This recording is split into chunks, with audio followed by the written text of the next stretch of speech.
Ladies and gentlemen, there are empty buildings all over America. And I remember even as a child seeing some of the empty buildings that would be around the city of Philadelphia. And when we would go into the city, you would always see the homeless people. And I remember even having this conversation with my mother. I was like, why can't they do something with the buildings and get these people off the street? And I mean, let's face it, America doesn't care about poor people. They never have and never will. So now they got this idea where they want to take empty office space and turn it into housing for the homeless. It's like, y'all should have done this a long time ago. Okay. So they said it is possible, but it has its difficulties. So ladies and gentlemen, homelessness is a growing problem. Now, buildings absolutely can be converted from a warehouse into apartments. Conversions have happened all the time. A company may leave, another company comes in and renovates the place, you know? So the conversions, if you really think about it, technically could be a win-win situation where you have barely used offices because, I mean, some companies do want you back in the office, and other companies, they're happy they don't have to pay the lease anymore. So, if you're in that kind of situation, of sure, they don't care if you work from home, they don't have to pay no lease at your house, so that really frees up probably millions of dollars that they didn't have to spend now. So converting offices into apartments, they're saying is easier said than done. And I really do believe that too. I'm sure there's a lot of work involved in doing the conversion. But hey, doesn't that put people to work? Just saying. That creates jobs right there if they were to convert these buildings into apartments everywhere.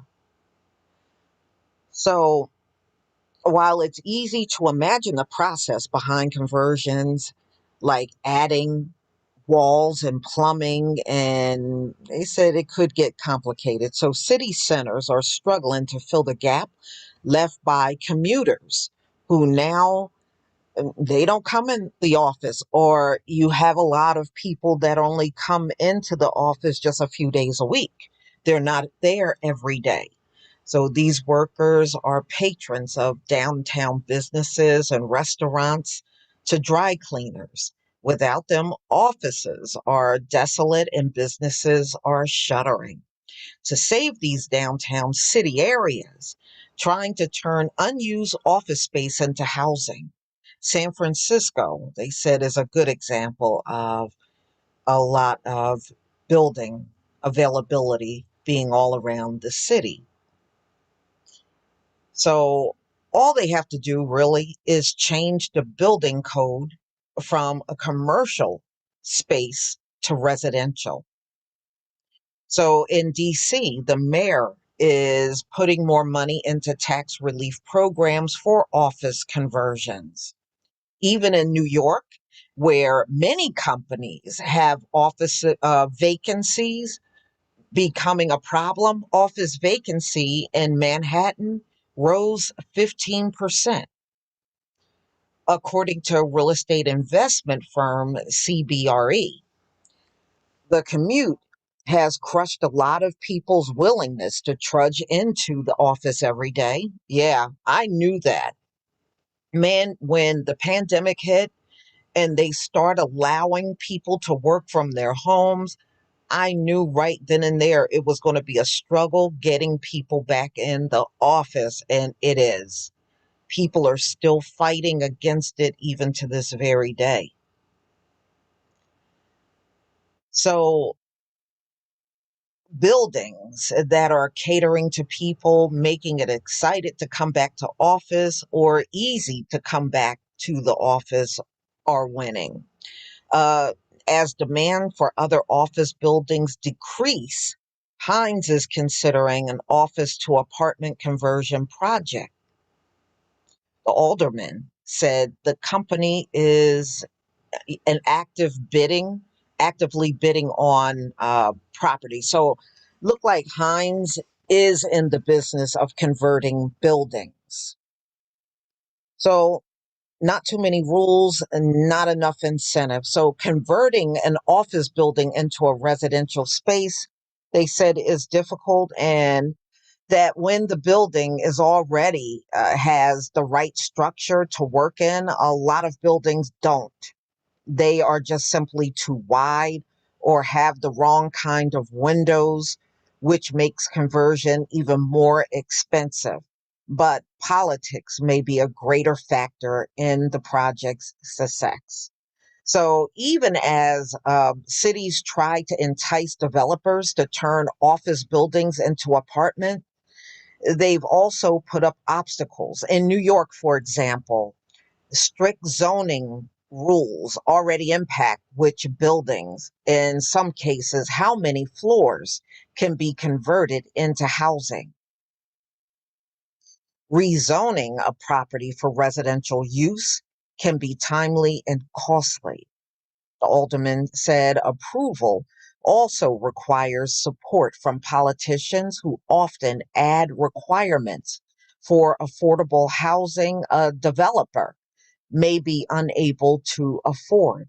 Right now, many developers in New York are adjusting the expiration of the state tax exemption for builders who include affordable housing in their projects.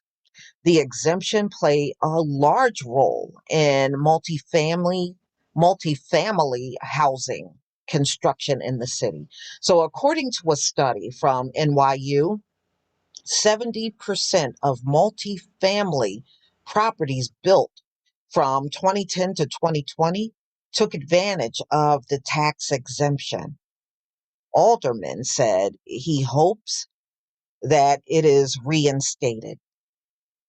Well, to me, it's really a shame when you go to the city and you just see so many office spaces just sitting there.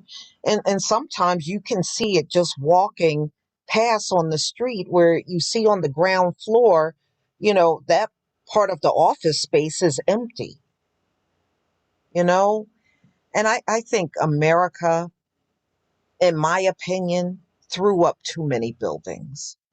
When I go in the city, and look at all these skyscrapers, was that really necessary?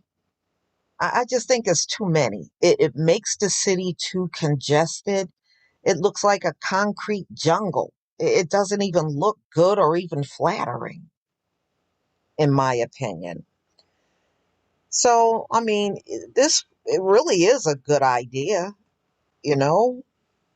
I wish they would have done this decades ago. I think it would have helped many people if over time a building can be converted from commercial to residential. I think you could have really got a lot of people off the streets by now. But y'all, you're going to have to tell me what you think about this video. I can imagine there's probably a lot of money in doing conversion. Those of you that are in construction, let me know. I'm just curious. I bet, these companies that are into doing that, I bet that is a multi-million-dollar industry, just converting buildings over. Please leave your comment and subscribe. Don't forget to hit on the notification bell, and I'll see you on the next video. Peace, family.